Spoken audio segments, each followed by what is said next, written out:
Assalamualaikum sahabat-sahabat yang dirahmati Allah. Hari ini saya akan menceritakan tentang cerita inspiratif dari seorang ibu rumah tangga yang bersumpah nyawanya diselamatkan oleh ular saat gempa besar. Mitos, halusinasi, atau mukjizat?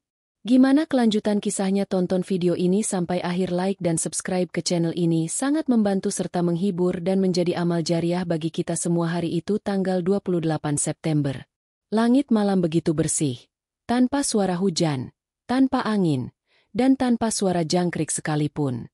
Hening, seperti sebelum badai besar datang. Namaku Rini, seorang ibu rumah tangga biasa di kota kecil pesisir Sulawesi Tengah. Suami sedang merantau di Kalimantan.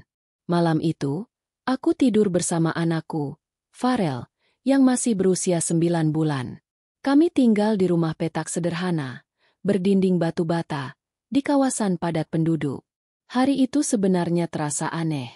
Sejak sore, ayam-ayam tetangga berisik tak karuan. Kucing peliharaanku, Putih, tidak seperti biasanya. Ia tidak masuk rumah bahkan setelah aku memanggil-manggil. Seolah-olah semua hewan tahu sesuatu yang aku tidak tahu. Jam menunjukkan pukul 1.47. Aku terbangun karena mendengar benda jatuh di dapur. Kupikir mungkin tikus. Tapi saat itu juga, tiba-tiba ada sesuatu yang dingin menyentuh kulit kakiku. Bukan angin, bukan air. Itu bergerak, melilit pelan. Aku menoleh dan melihatnya. Seekor ular. Besar. Kilap kulitnya terlihat jelas meski kamar hanya diterangi lampu tidur remang. Jantungku hampir berhenti. Aku ingin menjerit, tapi tak bisa. Mulutku kaku. Tubuhku beku. Tapi yang membuat semuanya makin tak masuk akal, ular itu tidak menyerangku. Ia tidak menggigit.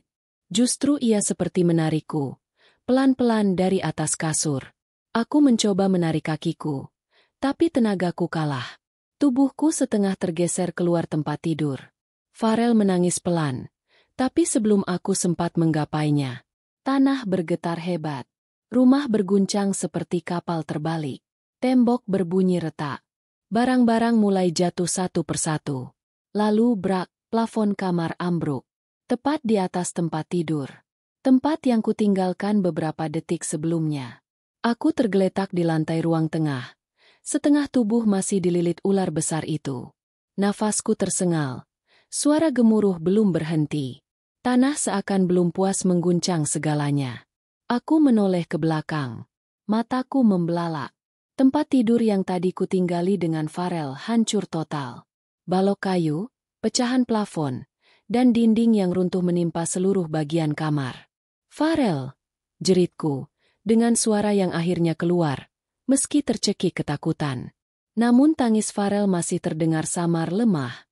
Tapi ada. Aku merangkak ke arah suara itu, memaksa tubuhku yang masih gemetaran. Ular itu, entah kapan, sudah pergi. Tidak ada jejak, tidak ada suara. Seolah menghilang begitu saja dalam kekacauan. Aku meraba-raba dalam gelap dan puing-puing. Tanganku berdarah terkena pecahan kaca. Tapi aku tak peduli. Yang kupikirkan hanya satu, anakku. Dan akhirnya, aku menemukan tubuh kecil Farel di balik gulungan kasur yang terlempar ke pojok ruangan. Ajaibnya, tidak satupun benda berat menimpanya. Ia hanya menangis karena kaget. Tidak luka, tidak tertimpa apapun. Tubuhku lemas. Aku memeluk Farel erat-erat, sambil menangis. Bukan karena sedih, tapi karena rasa syukur. Di tengah kekacauan dan kehancuran, kami masih hidup.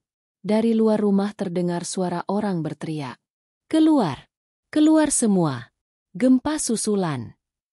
Aku menggendong Farel, keluar dengan kaki yang tertatih.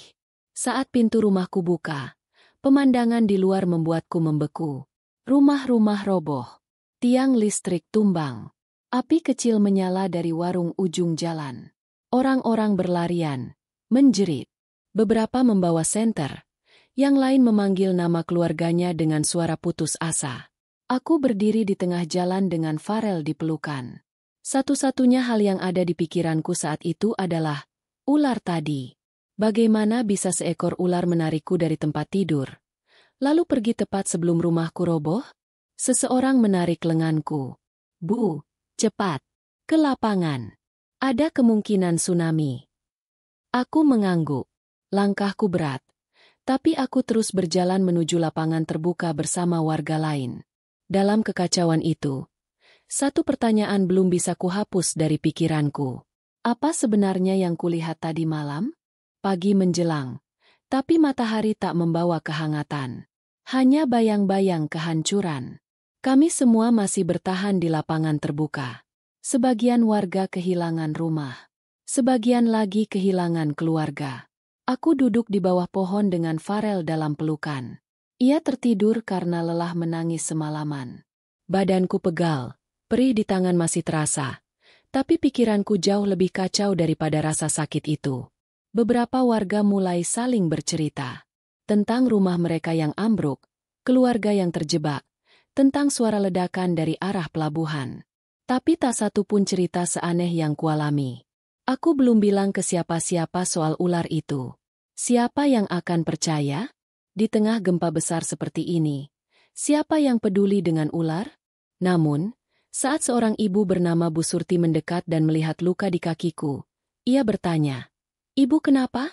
Kok kayak bekas lilitannya?" Pertanyaan itu membuat jantungku berhenti sesaat.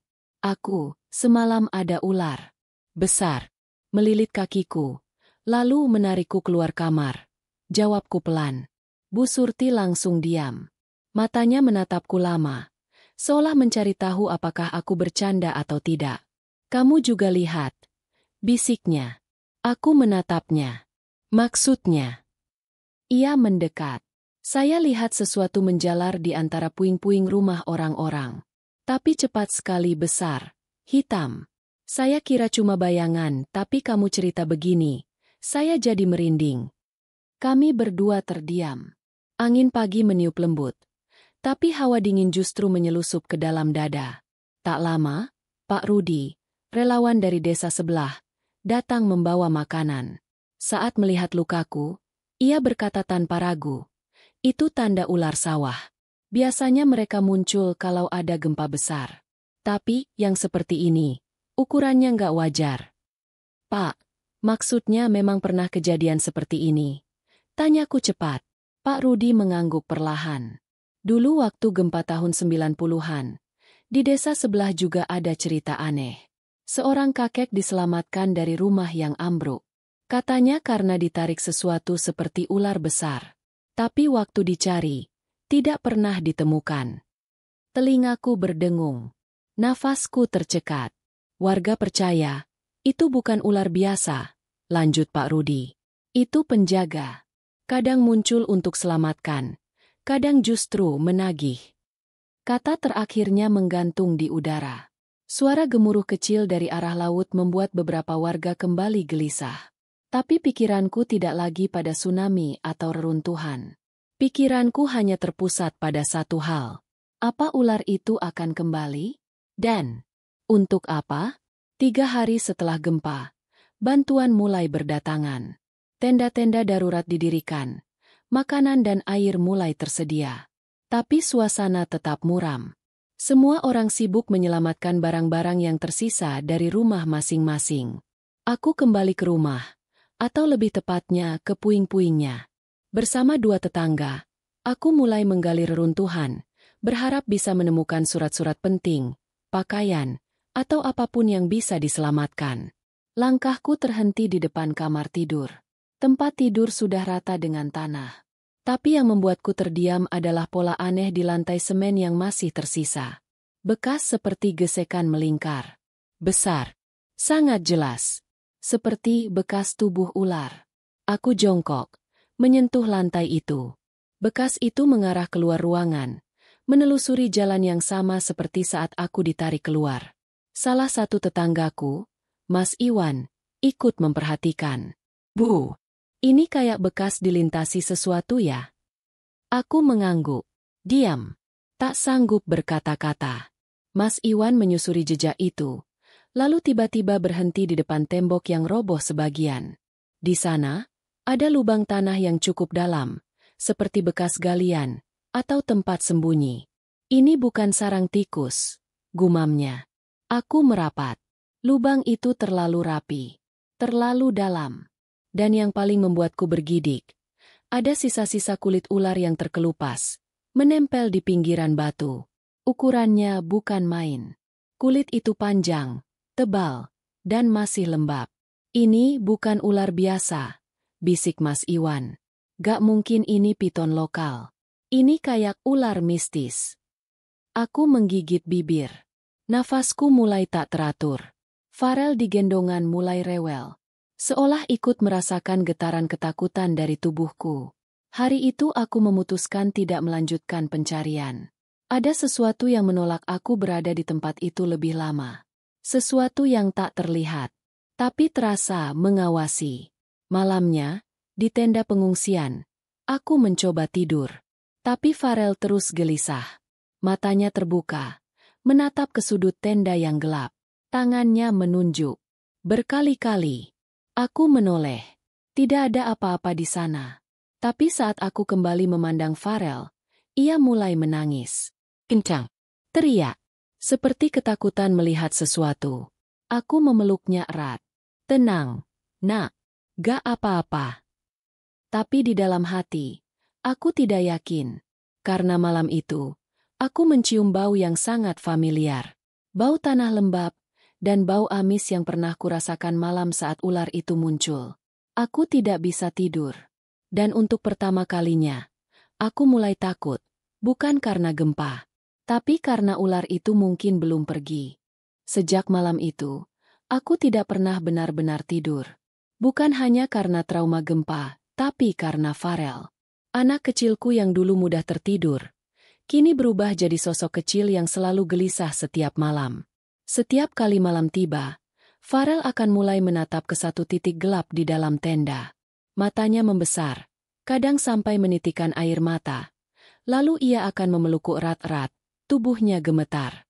Ada di sana, Ma, bisiknya suatu malam. Aku mencoba menenangkan. Apa yang kamu lihat, nak? Tapi Farel hanya menggeleng dan menangis lagi. Ia belum bisa bicara lancar. Tapi sorot matanya penuh ketakutan. Malam keempat setelah gempa, saat semua warga mulai terlelap, aku terbangun karena suara gesekan. Bukan suara tikus. Bukan angin. Suaranya pelan, tapi berat. Seperti sesuatu sedang melata di atas plastik tenda. Aku duduk. Diam. Jantungku berdetak makin cepat. Aku tak berani menoleh. Farel juga terbangun. Tapi berbeda dari biasanya. Malam itu ia tidak menangis. Ia hanya memelukku sambil bergumam. Dia datang lagi. Ma. Aku memaksakan diri menoleh. Tidak ada apa-apa di luar tenda. Tapi bau itu muncul lagi. Bau tanah basah yang dicampur amis. Hidungku sangat ingat aroma itu. Dan entah bagaimana, perutku terasa mual. Keesokan paginya, aku cerita ke Bu Surti. Wajahnya langsung pucat. Ia bilang ada kejadian aneh juga di tenda sebelah. Seekor kambing peliharaan warga tiba-tiba mati tanpa luka. Tapi lidahnya menjulur, matanya terbuka lebar, dan tanah di sekitarnya terlihat seperti bekas diseret sesuatu. Kami mulai menyadari, sesuatu sedang berkeliaran. Tapi bukan manusia. Dan bukan pula hewan biasa. Beberapa warga mulai berbisik. Tentang mitos tua yang dulu pernah diceritakan kakek nenek mereka. Tentang ular penjaga tanah. Sosok tak kasat mata yang muncul saat keseimbangan alam terganggu. Kadang datang sebagai pertanda. Kadang sebagai pelindung. Tapi jika tidak dihormati, bisa berubah jadi murka. Aku tidak tahu harus percaya atau tidak. Tapi malam-malam semakin panjang.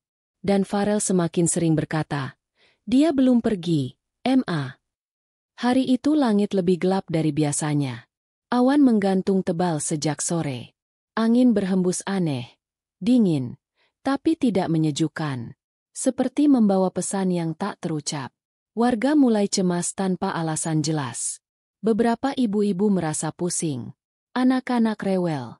Binatang peliharaan menggonggong ke arah kosong. Langit terasa berat.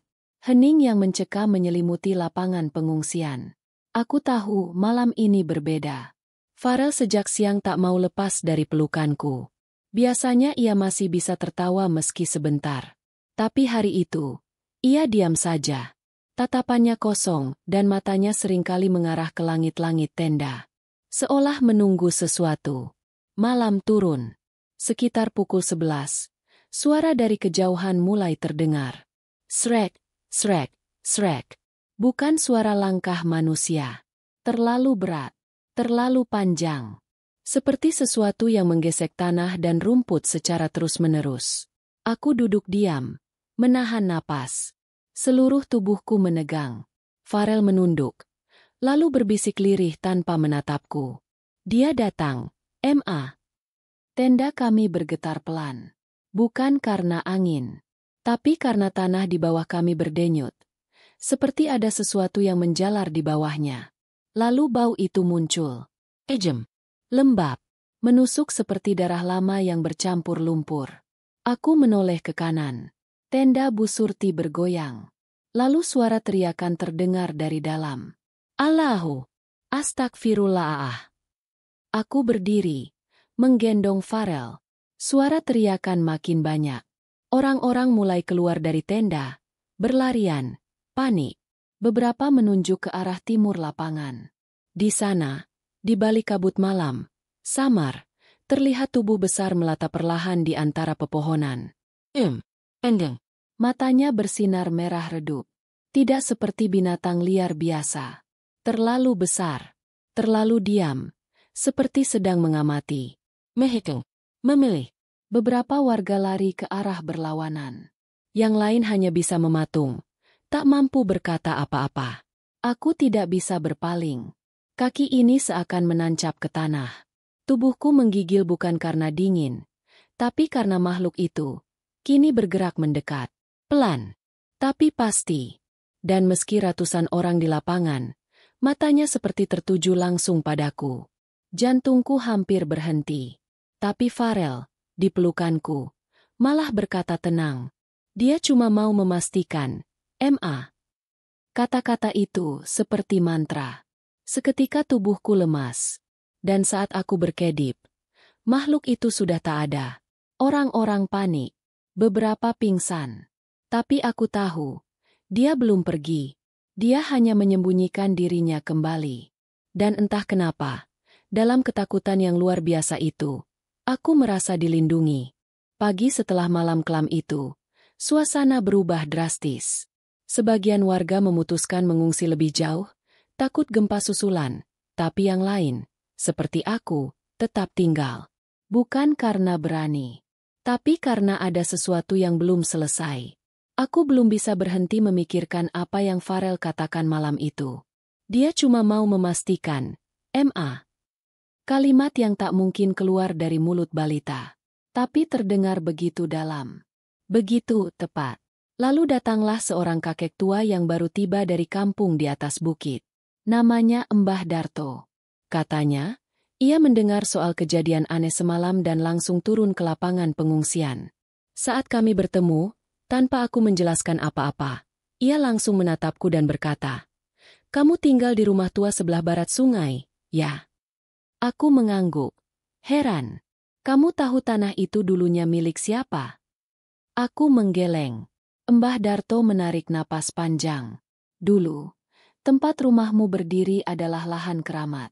Hutan kecil yang dihuni oleh penjaga tanah. Keluarga kalianlah yang dulu pertama membabat hutan itu. Tapi ada perjanjian." Aku makin bingung. "Perjanjian apa, Mbah?" "Setiap 7 keturunan, harus ada yang menjaga batasnya. Jangan digali. Jangan dibangun sumur. Jangan ganggu tanah bagian belakang rumahmu. Kalau dilanggar, penunggunya akan datang." Darahku terasa mengalir dingin. Beberapa bulan sebelum gempa, suamiku, yang kini sudah almarhum, memang sempat menggali di bagian belakang rumah. Katanya, ingin buat pondasi dapur baru. Tapi waktu itu kami tidak tahu apa-apa. "Bapaknya anakmu itu, sempat gali tanah di sana?" tanya Mbah Darto, seolah bisa membaca pikiranku. Aku menelan ludah, perlahan mengangguk. "Itulah kenapa dia muncul," kata Mbah Darto pelan. Tapi dia tidak marah.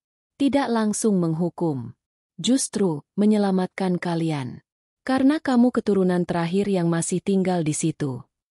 Mataku berkaca-kaca. Jadi selama ini, ular itu bukan musuh. Bukan. Jawabnya mantap. Dia penjaga. Tapi penjaga pun bisa pergi. Kalau tidak dihormati. Aku terdiam. Semua potongan cerita mulai menyatu. Rumah kami, ular itu, Farel yang bisa merasakan kehadirannya, dan mimpi-mimpi aneh yang sering kualami sejak pindah ke sana. Aku mulai mengerti. Aku dan Farel bukan korban. Kami justru diselamatkan oleh sesuatu yang lebih tua, lebih dalam, dan lebih misterius dari apapun yang bisa dijelaskan manusia. Tapi pertanyaannya sekarang, apakah perlindungan itu akan bertahan? Atau berubah menjadi peringatan terakhir? Malam ketujuh itu adalah malam yang penuh dengan kebimbangan. Seperti ada sesuatu yang menggantung di udara, sebuah beban yang tak terlihat. Setelah percakapan dengan Mbah Darto, pikiranku dipenuhi dengan pertanyaan tentang tanah, ular, dan apa yang sebenarnya harus aku lakukan. Tetapi, seiring waktu berjalan, rasa takut itu mulai berganti menjadi keinginan untuk memahami lebih dalam. Aku harus tahu apa yang sebenarnya terjadi, dan apa yang sebenarnya terjadi pada kami. Di malam ke-8 setelah gempa, aku memutuskan untuk kembali ke rumah. Kali ini, bukan hanya untuk mencari barang atau memeriksa kerusakan, tapi untuk mencari tahu lebih dalam tentang tanah itu, tentang rumah yang kami tinggali, dan apakah ular itu benar-benar penjaga atau justru peringatan. Dengan Farel yang masih tidur nyenyak di pelukan, aku berjalan menuju bagian belakang rumah. Tenda yang kami tempati di lapangan pengungsian terasa terlalu ramai. Terlalu banyak orang yang berlarian dan cemas. Sementara itu, di rumah, keheningan yang menyelimutinya seperti menunggu sesuatu. Saat aku tiba di bagian belakang rumah, tempat yang dulu digali oleh suamiku, aku berhenti. Di sana, tanah itu terlihat berbeda. Tidak ada tanda-tanda kerusakan, tetapi ada bekas yang dalam, seperti sebuah goresan besar di permukaan tanah. Seperti sesuatu yang sangat besar pernah tergores di sini. Aku merasakan getaran lagi. Tanah terasa bergetar sangat halus, tetapi cukup untuk membuatku terhenti. Nafasku tercekat. Tiba-tiba, Farel yang ada dalam gendonganku mulai terjaga. Ia membuka mata, menatapku dengan tatapan yang kosong namun penuh pemahaman. Dia akan datang lagi, kan? Tanya Farel dengan suara pelan. Aku menatap wajahnya, lalu memandang kembali ke tanah di depan kami. Dengan ketakutan yang semakin tumbuh, aku mengangguk. Ya, nak, dia akan datang. Suara berdesir terdengar di sekeliling. Bau amis, bau tanah lembab yang begitu kuat, menusuk hidungku. Dari bawah tanah, muncul sesuatu yang besar, tebal, bergerak perlahan tapi pasti. Ular itu, yang sebelumnya tidak tampak, kini muncul dengan tubuh panjang menjalar keluar dari goresan tanah yang dalam. Matanya bersinar merah, menatapku dengan intens, seolah menunggu sesuatu. Aku mundur pelan, memeluk Farel lebih erat. Lalu suara itu datang, lebih dalam dan lebih berat. Seperti suara bisikan dari dalam bumi. Kamu harus memutuskan. Bisik suara itu, namun bukan lewat telinga. Itu suara dalam pikiranku. Suara yang berasal dari tempat yang lebih dalam. Menghormati atau mengabaikan. Ular itu semakin mendekat, hingga aku bisa merasakan getaran di tanah di bawah kakiku. Sebuah pilihan yang teramat berat. Aku menatap Farel, yang kini memegang erat lenganku. Ada pemahaman dalam dirinya yang begitu besar, meski usianya baru 5 tahun. Seolah ia tahu apa yang harus dilakukan. Kita harus menjaga, katanya. Suara lembut namun penuh ketegasan. Aku menatap mata Farel yang dalam, dan untuk pertama kalinya aku merasa ada sesuatu yang lebih besar dari apa yang bisa aku pahami. Tanpa kata, aku mulai mundur perlahan, menjauh dari tempat itu. Ular itu berhenti di sana, menatap kami untuk waktu yang lama. Matanya masih bersinar, namun kali ini tidak ada ancaman di dalamnya. Seperti sebuah peringatan terakhir. Ketika kami mundur lebih jauh, Makhluk itu perlahan menghilang ke dalam tanah, seperti ia tidak pernah ada. Tanah itu kembali menjadi tenang, dan bau itu mulai menghilang. Aku merasa seolah-olah berat yang menekan dadaku akhirnya menghilang. Farel memelukku erat, dan aku tahu, kami telah membuat pilihan yang benar. Kami akan menjaga tanah ini. Kami akan menghormatinya. Pagi itu, langit terbuka lebar, dan rasanya segalanya mulai kembali normal. Udara lebih segar. Suara burung mulai terdengar lagi, meski semalam masih bergejolak. Warga yang tinggal di pengungsian mulai kembali ke rumah masing-masing, dan mereka yang takut akhirnya menyadari bahwa ketakutan mereka tidak lagi beralasan. Gempa besar telah berlalu, dan seiring waktu, reruntuhan pun mulai dibersihkan. Namun, ada sesuatu yang tetap berubah dalam diriku. Ada pemahaman baru, sebuah kesadaran yang datang setelah malam itu. Kami, Farel dan aku, telah menjalani sesuatu yang tak akan pernah bisa dilupakan.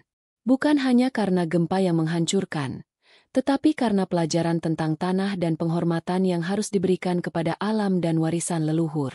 Mbah Darto datang lagi ke rumah setelah kejadian itu. Kali ini, ia membawa sebuah benda kecil, sebuah batu hitam berbentuk bundar. Batu itu terlihat biasa saja, namun saat aku memegangnya, terasa panas, seperti ada sesuatu yang mengalir di dalamnya. Batu ini adalah penanda, katanya pelan, untuk memastikan bahwa kamu menjaga janji pada tanah ini. Tidak boleh ada pelanggaran lagi. Aku memandang batu itu dengan serius. Apa yang akan terjadi jika kami tidak menjaga lagi, Mbah? Mbah Darto tersenyum kecil. Dunia ini berjalan dengan keseimbangan. Kadang manusia lupa, dan alam mengingatkan. Tapi jika dihormati, dia akan terus melindungi. Aku mengangguk, merasakan berat tanggung jawab yang ada di pundak kami. Batu itu akan kami simpan, sebagai tanda bahwa kami menghargai tanah dan kehidupan yang telah memberi kami banyak hal. Farel, dengan sifat polosnya, mulai bermain di halaman rumah. Seperti anak-anak lainnya, ia kembali ceria. Namun, ada sesuatu yang berbeda dalam sorot matanya. Seperti ia memahami bahwa dunia ini lebih dari sekadar apa yang tampak. Ada yang harus dijaga, ada yang harus dihormati. Hari-hari berlalu, dan kami menjalani kehidupan yang baru. Tidak lagi seperti dulu. Setiap langkah kami, setiap keputusan yang diambil, selalu diiringi dengan pemikiran untuk menjaga apa yang telah diwariskan oleh tanah dan leluhur. Kami menjaga perbatasan tanah. Kami tidak menggali lebih dalam lagi. Semua hal yang dulu dianggap biasa, kini kami lakukan dengan penuh kehati-hatian. Dan ular itu, meskipun tak pernah terlihat lagi, terus ada dalam ingatanku.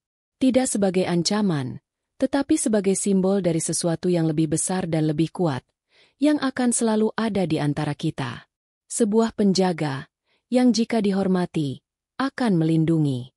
Tapi jika dilanggar, bisa menghancurkan.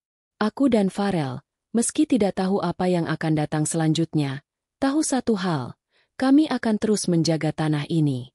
Tanah yang telah memberi kehidupan, tanah yang kami rawat dengan penuh rasa hormat, dan tanah yang kini menjadi bagian dari kami. Karena pada akhirnya, apa yang dijaga dengan baik, akan terus memberi dan melindungi. Terima kasih telah mengikuti perjalanan kami. Kisah ini mungkin sudah berakhir, tetapi siapa yang tahu, apa yang akan terjadi jika ada yang melanggar keseimbangan itu lagi? Dari kisah di atas, ada beberapa hikmah yang bisa diambil dan diterapkan dalam kehidupan kita sehari-hari. Pentingnya menghormati alam dan lingkungan. Alam dan tanah adalah warisan yang harus dihormati dan dijaga. Setiap tindakan manusia terhadap alam, seperti menggali tanah atau merusak keseimbangan alam, bisa membawa konsekuensi yang tak terduga. Kisah ini mengingatkan kita untuk lebih bijak dalam memperlakukan lingkungan hidup kita dan tidak merusaknya demi kepentingan pribadi. Kepercayaan dan keterbukaan pada hal-hal tak terlihat. Terkadang, hal-hal yang tak tampak atau tak dapat dijelaskan dengan logika adalah bagian dari kehidupan kita yang lebih besar. Kepercayaan pada hal-hal yang tidak kasat mata, seperti simbol penjaga tanah dalam cerita ini, mengajarkan kita untuk lebih terbuka terhadap keyakinan dan nilai-nilai yang mungkin berbeda dari pemahaman umum, namun tetap memberikan pelajaran dan manfaat. Menghormati tradisi dan warisan leluhur. Mitos dan tradisi yang diwariskan oleh leluhur bukan hanya cerita kosong. Dalam kisah ini, kita melihat bagaimana peringatan dari nenek moyang terkait dengan penjagaan tanah dan keharmonisan alam memiliki dampak yang nyata. Menghormati tradisi dan memahami sejarah bisa memberikan wawasan yang penting dalam menjaga keseimbangan kehidupan kita dengan alam. Kesadaran tentang keseimbangan hidup. Semua yang ada di dunia ini memiliki keseimbangan, dan hidup manusia adalah bagian dari keseimbangan itu. Kisah ini mengingatkan kita bahwa kehidupan bukan hanya tentang mendapatkan apa yang kita inginkan, tetapi juga tentang memahami dan menjaga keseimbangan antara kebutuhan pribadi dan kewajiban terhadap dunia di sekitar kita. Perlindungan dan pengorbanan. Sosok ular dalam cerita ini, meskipun awalnya tampak menakutkan, ternyata memiliki peran sebagai pelindung yang menjaga tanah dan kehidupan. Ini mengajarkan kita bahwa kadang-kadang, perlindungan datang dalam bentuk yang tidak kita duga. Kita juga diajarkan untuk tidak selalu melihat segala hal dari sisi negatifnya, tetapi untuk memahami peran dan tujuan yang lebih besar. Keteguhan dan tanggung jawab. Memilih untuk menjaga tanah dan menghormati apa yang telah diwariskan adalah bentuk tanggung jawab yang besar. Ini mengajarkan kita pentingnya komitmen dan keteguhan dalam menjalani keputusan hidup, meski terkadang harus menghadapi rasa takut atau ketidakpastian. Tanggung jawab terhadap sesuatu yang lebih besar dari diri kita adalah kunci untuk hidup yang lebih bermakna. Kisah ini mengajarkan kita untuk selalu berpikir lebih dalam, menjaga keseimbangan, dan tidak meremehkan nilai-nilai yang telah ada sejak lama. Karena hidup kita seringkali dipengaruhi oleh hal-hal yang lebih besar dan lebih kuat, yang harus kita hargai dan jaga.